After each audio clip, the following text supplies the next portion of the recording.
বিশ্বকবি রবীন্দ্রনাথ ঠাকুরের ১৬৫তম জন্মজয়ন্তী আজ। তার প্রতি সম্পূর্ণ শ্রদ্ধা জানিয়ে আমি আজকে মাদার্স ডে, যেটা আগামীকাল আসলে হওয়ার কথা, মে মাসের দ্বিতীয় রবিবার, সেই দিনটার সেই মাদার্স ডে আজকে আমরা পালিত করছি, যেহেতু স্কুল আজকে কালকে বন্ধ থাকবে। তো এই মাদার্স ডে শুরু হয়েছিল ১৯০৮ খ্রিস্টাব্দে। আমেরিকান নাগরিক আনা এম, তিনি যখন তার মাকে হারিয়েছিলেন তখন অত্যন্ত কষ্টের মধ্যে দিয়ে তার দিন গেছিল, এবং তিনি সেই সময় তার মাকে বিশেষ করে শ্রদ্ধা করে জানিয়ে একটা দিন পালন করেছিলেন। পরবর্তীকালে মার্কিন প্রেসিডেন্ট উড্রো উইলসন ১৯১৬ খ্রিস্টাব্দে ১৯১৪ খ্রিস্টাব্দে মে মাসের দ্বিতীয় রবিবারটাকে মাতৃদিবস হিসাবে স্বীকৃতি দিয়েছিলেন। সেই থেকে আজ অবধি আমরা মে মাসের দ্বিতীয় রবিবারটিকে মাতৃদিবস হিসেবে গ্রহণ করি। তো মাতৃদিবস কী না, মা এবং মাতৃ সম যারা আমাদের পরিবারের জন্য, আমাদের সংসারের জন্য, আমাদের বাচ্চাদের জন্য নিরলস ভালোবাসা দিয়ে যান, নিঃস্বার্থভাবে জীবন উৎসর্গ করেন, তাদের আমরা একটা বিশেষ দিনে তাদের সম্মান করি, তাদের শ্রদ্ধা জানাই বিভিন্ন অনুষ্ঠানের মধ্যে দিয়ে, সেটাকে আমরা মাতৃদিবস বলি। তো আজ মা এবং বাবা এই দুজন সন্তানের কাছে সবচেয়ে বেশি দামি। একটা বাচ্চা যখন জন্মায় জাস্ট একটা সাদা কাগজ, সে আমরা ঠিক তাকে যেমনভাবে তৈরি করব সেই বাচ্চা তেমনভাবে তৈরি হবে। এই বাচ্চাকে শুধু স্নেহ, ভালোবাসা, আদর এই দিলে হবে না, কারণ এই বাচ্চার মধ্যে আমরা ছোট্টবেলা থেকে যে বীজ বপন করে দেব, সেই বীজ একসময় মহিরীয় হয়ে উঠবে, এবং সেই সার্থক মহিরীয় যাতে হয় তার জন্য আমাদের সব নিরলস প্রচেষ্টা থাকবে। এই বাচ্চাকে সুস্থ আত্মবিশ্বাসী তৈরি করার জন্য আমরা কতগুলো নিয়ম নিশ্চয়ই পালন করব। যেমন সেই বাচ্চাকে যাতে স্বাস্থ্যবিধি শেখাবো, ছোটো থেকে সুষম আহার দেব, স্বাস্থ্যবিধি মানাবো, পরিচ্ছন্নতা দেব, যাতে তারা পরিবেশ নিজেকে ভালো রাখতে পারে, পরিবেশকে সুস্থ রাখতে পারে।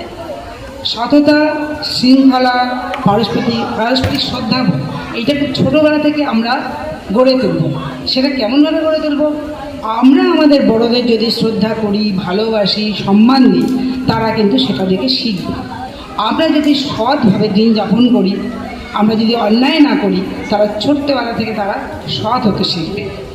শ্রদ্ধা, সহমর্মিতা এগুলো ছোট্টবেলা থেকে বাচ্চাদের মধ্যে তৈরি করতে হয়, কারণ একদিন এই বাচ্চা বড় হবে, তখন কিন্তু আমাদের অনেক বয়সটা বাড়বে। শুধু সেই বাচ্চা যখন সবাইকে শ্রদ্ধা করতে করবে, বাবা মাকে অবশ্যই শ্রদ্ধা করবে, কিন্তু যদি সেই বাচ্চা খুব একটা অস্থির অবস্থার মধ্যে থাকে, আচ্ছা আমি আসলে বলতে চাইছি বাবা মার মধ্যে ভালোবাসা, সংসারের মধ্যে আর 5 জনকে নিয়ে ভালোবেসে দিন যাপন করলে সেই বাচ্চা কিন্তু অনেক বেশি সুস্থ বাচ্চা তৈরি হয়। তাদের পারস্পরিক শ্রদ্ধাবোধটা থাকে, তারা ছোটদের সম্মান করতে শেখে, বড়দের শ্রদ্ধা করতে শেখে, যেটা আমরা ছোটোবেলা থেকেই এটা তাদের মধ্যে প্রথিত করে তুলব। আমরা তাদের সৃজনশীল পথে এগোব। কেমন না, আমরা ছোট্ট ছোট্ট জিনিসের মধ্যে দিয়ে তাদের বিভিন্ন রকমের কাজ শেখাবো। মনে করুন একটা অগোছালো জামা কাপড়, তারই বাচ্চারই জামা কাপড় ছোটোখাটো, তারা ছোটোখাটো কাজগুলো দিয়ে তাদের মধ্যে আনন্দ দিতে হবে। তারা সেই কাজগুলো শিখবে, জামা কাপড়টা ভাঁজ করতে শিখবে, বাসনটা গোছাতে শিখবে, ছোট্ট ছোট্ট কাজ। যখন অবসর পাবে, মায়ের পিছু পিছু ঘুরবে, তখন এই টুকটাক কাজগুলো করাবে। আমার বাচ্চা আমি কেন কাজ করবে, হ্যাঁ আমরা তো রয়েছি, আমাদের কাজের লোক রয়েছে, সেটা সবচেয়ে বড় কথা নয়। বাচ্চারা ছোট্ট ছোট্ট কাজের মধ্যে দিয়ে নিজের স্বয়ং সম্পূর্ণতা প্রাপ্ত হয়, এটা আমাদের সবসময় খেয়াল রাখতে হবে।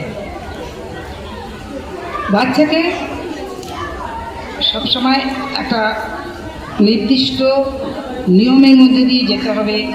খেলাধুলার প্রতি তাদের আগ্রহ দেখাতে হবে, কেননা খেলাধুলা যদি ছোট্ট থেকে আপনারা দেখবেন আমরা যারা বড়রা আমরা অনেক সময় ব্যায়াম শুরু করি, দেখা গেল কদিন ব্যায়াম করে তারপর আর করছি না। হ্যাঁ, কেন করছি না? আমরা ছোটোবেলা থেকে এগুলো করিনি বলে। আপনারা কিন্তু বাচ্চাদের ছোট থেকেই ব্যায়াম শেখাবেন, যোগব্যায়াম, মেডিটেশান, যাই হোক খেলাধুলা, সব কিছুর মধ্যে দিয়ে বাচ্চাদের এগিয়ে দিতে হবে। ছোটোবেলায় যদি বীজ বপন না করেন, সেই বাচ্চা কোনো দিন সেগুলো রেগুলারলি করবে না। তাদের জীবনটা একটা সুন্দর ছন্দে, একটা রুটিনে, একটা অর্গানাইজিং জীবনে তাদের প্রবেশ করানোর জন্য আপনারাই কিন্তু সবচেয়ে বেশি এগিয়ে আসবেন। যেহেতু আপনাদের থেকে তারা ফলো করবে, আপনারা অবসর সময় তাদের হাতে মোবাইল না তুলে দিয়ে আপনারা নিজেরাও বই পড়বেন এবং তাদেরও বই পড়ার উৎসাহ দেবেন, কাগজ পড়ার উৎসাহ দেবেন, এমনকি ঠোঙা পেলেও ঠোঙা পড়াবেন। তাহলে দেখবেন তাদের পড়ার প্রতি আগ্রহ তৈরি হবে। আর নিজেদের সময়টাকে মানে নিজেরা একটু ব্যস্ত না, নিজেরা একটুখানি আরাম পাবো বলে বা কোনো কিছু বাচ্চাকে সামলাবো না বলে এই মোবাইলটা হাতে তুলে দিলাম। সে কী খাচ্ছে সে নিজেই জানে না, কী খাচ্ছে, কেন খেতে হয় তাই জানে না, কী খাচ্ছে তাই জানে না। অথচ ওই খাওয়ার সময় অনেক গল্প করে খাওয়ানো যায়, অনেক কিছু, অনেক ভালো জিনিস বলা যায়। এগুলো ছোটোবেলা থেকে সব তৈরি করতে হবে বাচ্চাদের। পুষ্টিকর খাবার দিন, স্বাস্থ্যবিধি, শারীরিক ও মানসিক যত্ন নিন, পড়াশোনার শিক্ষায় আগ্রহ দেখাবেন এবং বাচ্চাদের সবসময় পাশে থাকবেন। তারা যদি কখনো ভুল করে তাদের না বকে তাদের আগলে রাখবেন এবং তাদের ভুলটা যাতে তারা সমস্যার সমাধান করতে পারে, সব সময় আপনারা তার পাশে থাকবেন। এইগুলোই বলার ছিল। বাচ্চা মানুষ করার জন্য নিজেদের অনেক বেশি স্যাক্রিফাইস দরকার। এই স্যাক্রিফাইসে ছোটো থেকেই গড়ে উঠবে। আজকে দেখুন আমাদের এখানে অনুষ্ঠান হলো, এই অনুষ্ঠানে দেখলাম কোনো অনুষ্ঠানের পরে যতজন আছেন আপনারা কিন্তু সবাই হাততালি দেননি, অনেস্টলি বলছি। হ্যাঁ, কিন্তু এই হাততালিটুকুই ওদের কাছে কিন্তু অনেক বড় প্রাপ্য। ঠিক বাড়িতে তেমন মনে করুন কোনো একটা কাজ করলো, আপনারা উৎসাহ দেবেন। এই উৎসাহটা বাচ্চাদের অনেক দূর এগিয়ে নিয়ে যায়। মা বাবার উৎসাহ সবচেয়ে বড় জিনিস, সবচেয়ে বড় প্রাইজ। এটা একটা বাচ্চা কোনো কম্পিটিশনে গেল, হয়তো প্রাইজ পেল না, বেশিরভাগ মা বাবা তাকে বকাবকি শুরু করে, কেন পেলি না, আর কোনো দিন যাবো না, এখানে যাওয়াটা উচিত হয়নি, দিদিভাইদের দোষ। এইগুলো কখনো করবেন না। আমি নিজে বলছি, আমি যে স্কুলে পড়েছি, Barasat Kalikrishna girls high school, Uttar Barasat, তো আমার মনে আছে আমি ক্লাস 5 থেকে 10 অবধি সব স্পোর্টসের নাম দিতাম। সব স্পোর্টস কী প্রাইজ পেয়েছিলাম? 5-এ পেয়েছিলাম ছুঁচে সুতো পড়ানো ফার্স্ট প্রাইজ, আর ক্লাস 9-এ পেয়েছিলাম মিউজিক্যাল চেয়ার, আর 10-এ পেয়েছিলাম এনসিসি ড্রেস চেঞ্জে ফার্স্ট।